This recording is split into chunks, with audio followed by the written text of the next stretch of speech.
si on parlait de body count aujourd'hui? Oui, oui, oui. Donc, pour ceux qui parlent pas anglais, un body count, qu'est-ce que c'est?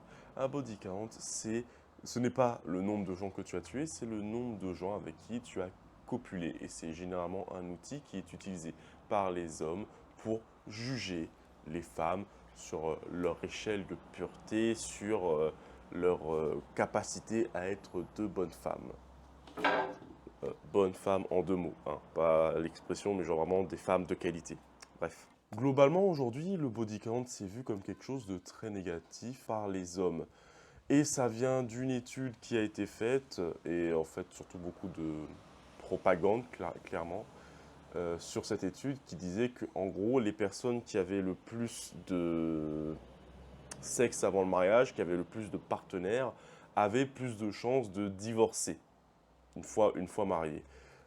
Donc, ça a été l'argument principal pour dire que le body count, c'est pas bien. Sauf que, bon, Internet étant rempli de gens de mauvaise foi, la plupart des masculinistes se sont emparés de l'argument en disant ah, c'est valable que pour les femmes. Sauf que l'étude dit bien que, en fait, c'est valable pour les deux. Ça, c'est dû au fait que biologiquement, quand on a un rapport sexuel avec n'importe qui, on a des hormones, on a des molécules qui nous poussent à nous attacher à cette personne.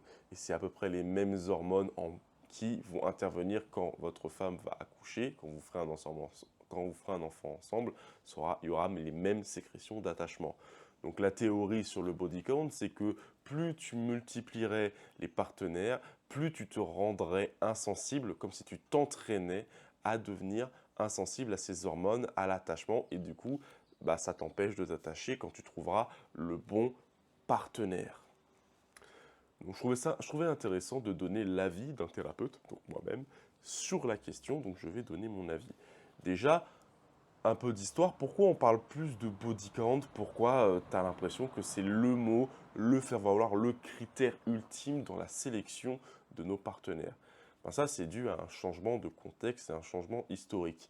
On sort d'une époque où c'était très dur d'avoir du sexe, aussi bien pour un homme et pour une femme, mais l'accès à la contraception et à la pilule a clairement changé le paradigme et fait qu'aujourd'hui, on est dans la meilleure époque, à l'époque où c'est le plus facile de ken. Ça va en choquer certains, mais c'était plus compliqué pour tout le monde de ken au Moyen-Âge, c'était plus compliqué pour tout le monde de ken à la Renaissance, à l'ère industrielle.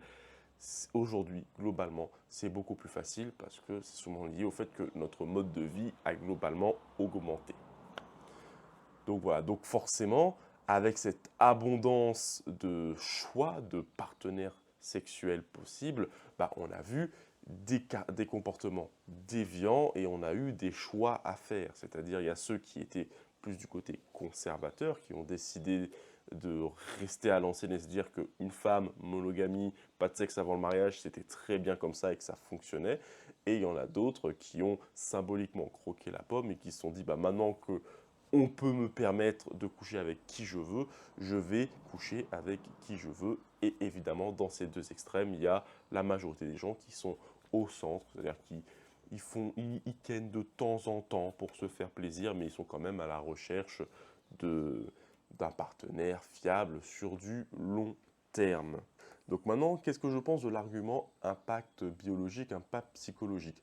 Ben, je pense que c'est vrai, comme je l'ai dit au début, s'il y a un fond de vérité, mais on n'est pas des êtres soumis à 100% à notre biologie. Notre biologie, elle a un rôle, une pente qu'on nous impose, mais c'est quelque chose qu'on peut surmonter. Simplement, c'est dur de le faire.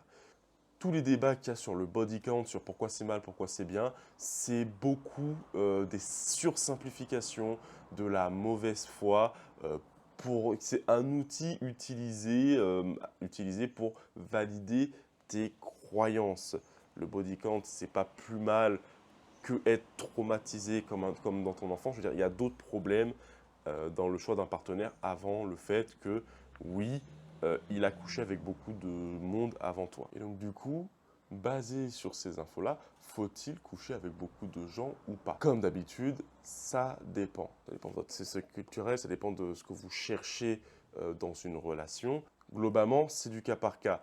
Il faut simplement comprendre que notre corps a des envies, a des besoins. On a besoin de manger, on a besoin de boire, on a besoin d'assouvir son envie sexuelle. Donc, le porno est un moyen, les jouets sont un moyen qui ont leurs propres avantages et leurs propres inconvénients. Évidemment, le mieux, c'est toujours de le faire avec quelqu'un d'autre. Mais si vous commencez à avoir la même relation avec vos partenaires sexuels que vous avez avec le porno, ça peut vite devenir malsain. Donc là encore, ce n'est pas un ordre, ce n'est pas un dogme que je vous impose, c'est vraiment juste au cas par cas. Il y a des gens qui auront besoin de plus d'affection que d'autres, qui auront besoin d'une intimité plus émotionnelle, plus psychologique.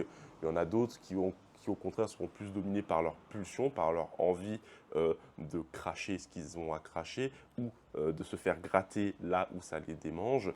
Donc c'est au cas par cas. Si vous avez des doutes sur la marche à suivre dans votre sexualité, c'est-à-dire est-ce qu'un sex friend ce serait mieux pour vous? Est-ce qu'au contraire plusieurs plans cul d'un soir ce serait bien pour vous? Est-ce que vous êtes plus vraiment à fond dans dans le monogame? Je vous invite simplement à vous renseigner, à chercher les différents types d'amour, les différents types de relations euh, que vous pouvez avoir dans ce monde merveilleux, à cette époque merveilleuse. Parce que oui, aujourd'hui, on a le choix et la plupart des problèmes qu'on a actuellement ne sont pas dus au fait qu'on a trop de choix, c'est dû au fait que la plupart des gens font le mauvais pour eux, soit parce qu'ils essaient de suivre une norme, soit parce qu'ils essayent tellement aller à l'encontre d'une norme que au final ça les dessert. Donc c'est tout pour moi. Donc si ça vous a plu, partagez-la à quelqu'un qui est en quête de plan cul ou de sex friend. Euh, Soutenez-moi comme vous le pouvez, ça m'aide beaucoup en ces débuts de chaîne. Je fais une vidéo tous les jours. Allez, à bientôt.